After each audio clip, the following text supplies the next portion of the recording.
American Home washing machine.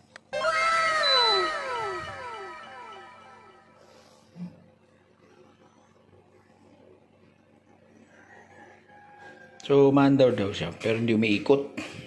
Yan. So, in-start natin, naglabas naman ng tubig.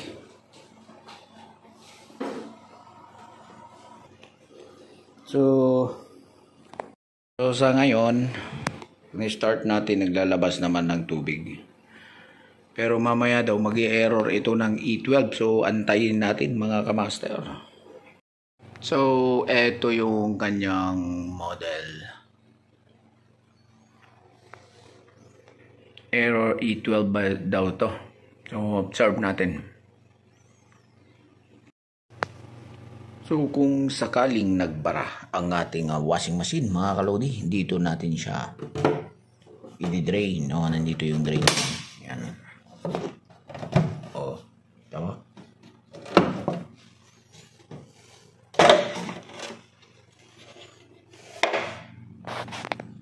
Yan, ito siya.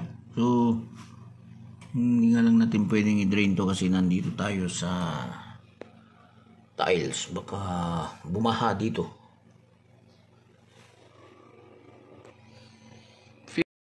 Down to 58 minutes na from the start.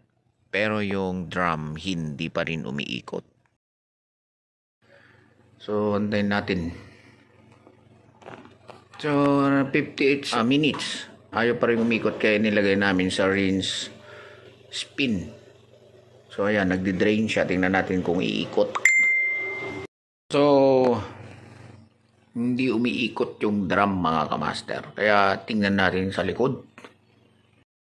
Gaya nga ng sabi nila, ito'y error E12. Mahirap kasi palabasin. Matagal, mga 20 minutes lumabas yun. Kaya tingnan na lang natin kung ano talaga ang problema nito.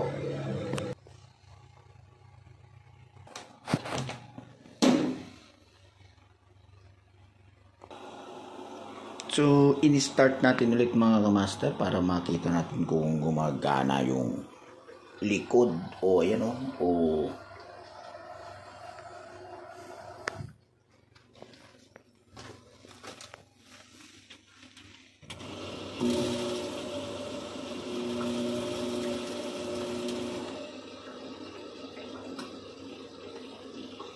nakita nyo parang may spark to.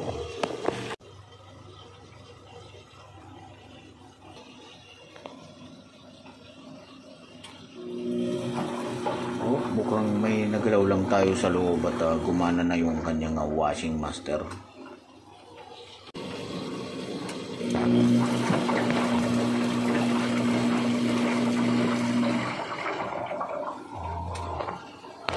Maaaring sa terminal lang to.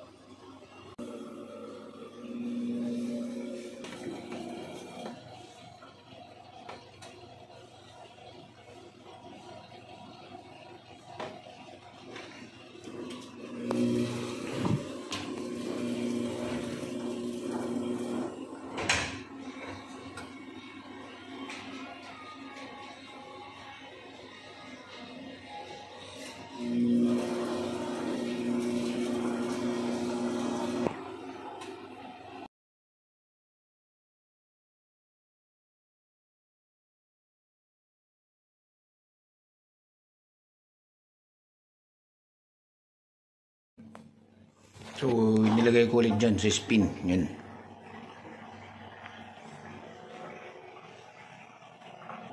Tingnan natin kung mag-i-spin siya. So, ayan siya, master. Kailangan mag-i-spin ng malakas yan eh. Tingnan natin.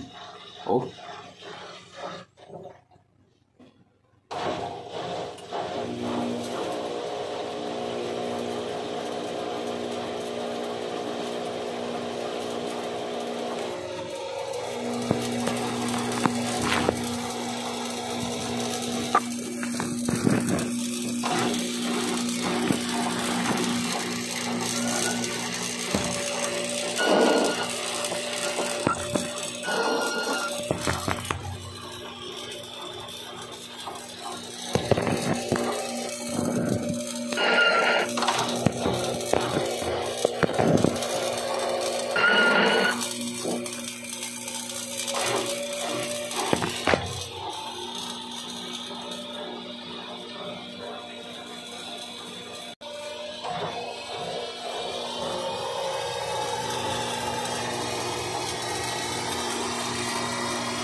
Para siyang may nag-i-spark.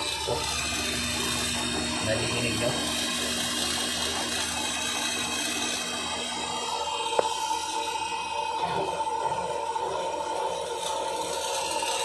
Patayin muna natin.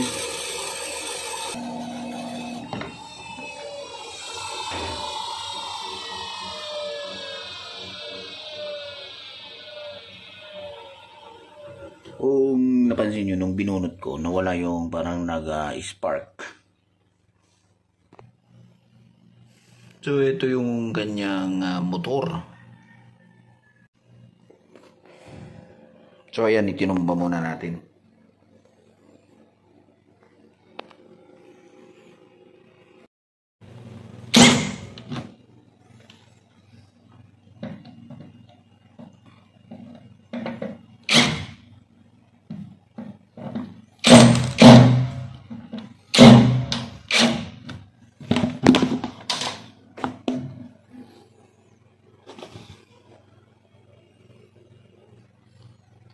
Naku, tingnan nyo to. Ano pala ang motor nito? Carbon, may carbon. Oh.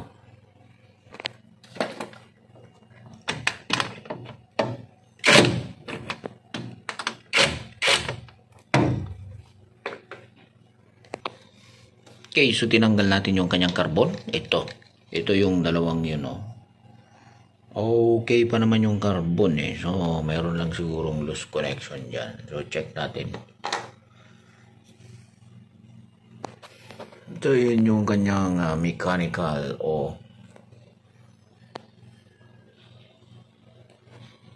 tapos ito yung motor. Yan, hindi natin makapaikot. Ano siya? Nakataba.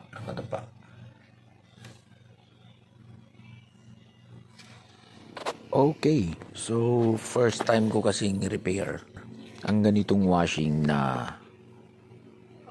front load na gumagamit ng carbon. Pero nagre-repair kasi kami ng mga grinder, barena. So alam ko kung ano yung mga sira kapag ganitong mga carbon type ang mga motor. So katulad nitong washing na to, kung makikita nyo, yung carbon niya nag-stack up kasi sa dami ng carbon na naipon dyan sa gilid-gilid, tumigas.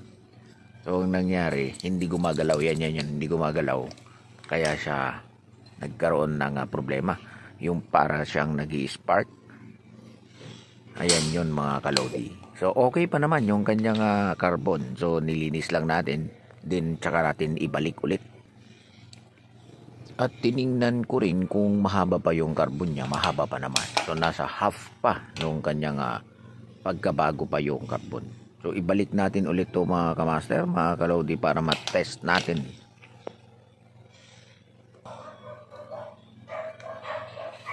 At kung sakaling kita nyong pudpud dyan, wala na, yung spring na lang ang nakikita nyo, well, i-check nyo yung kanyang mature bago kayo magpalit ng carbon. Baka mamaya sira na rin yung amateur nya. Tapos kung okay pa naman, tsaka kayo umorder sa service center ng washing na ginagawa nyo. Sa pagbabalik ng kanyang carbon, make sure na hindi baliktad yung ano nyo, kasi masisira yung carbon kapag baliktad. Lagyan nyo na lang ng tanda para hindi kayo magkamali. Iwasan ding magkaroon ng loose connection sa ating mga terminal, kasi isa rin sa mga dahilan yan kung bakit minsan hindi gumagana ang ating washing.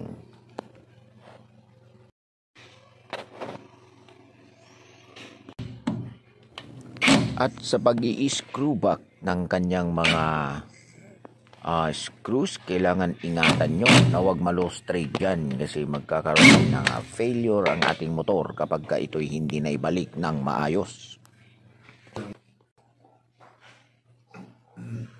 So nabalik na natin mga kamaster. O ayan na, magte-testing na tayo. So isinara na natin mga kalodi, mga kamaster, at magte-testing ulit tayo. tayo muna natin. So, naka-on na yung ating gripo. Nakaset na rin ang ating drain. Ayan. Oh.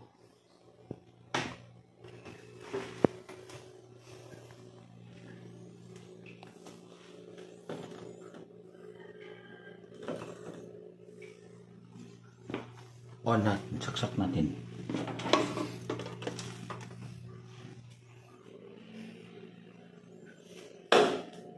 Make sure lang na pagka nag-testing kayo or bago mag-testing, kailangan naka-fix na lahat ng screws para maiwasan ang vibration, at i-check nyo rin muna ang yung gripo kung ito'y nakabukas na bago kayo mag-testing para siguradong working ang ating gagawin.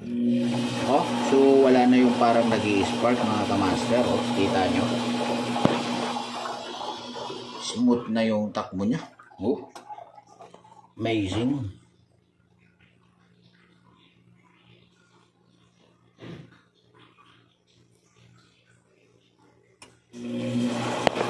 Oh, oh.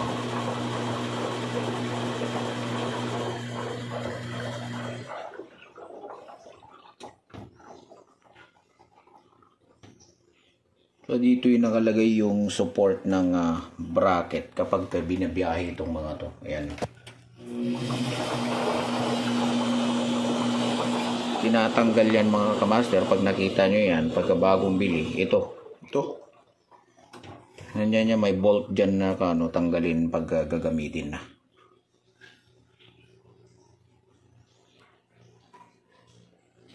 Wala nga lang takip na inilagay ito. O open na siya. Sara na natin mga kamaster. Okay, so okay na tayo. So ganun lang ang ating ginawa. Nice lang natin yung carbon kasi nag-stick. At kapag ito'y titigil ulit, it's time para palitan yung kanyang carbon.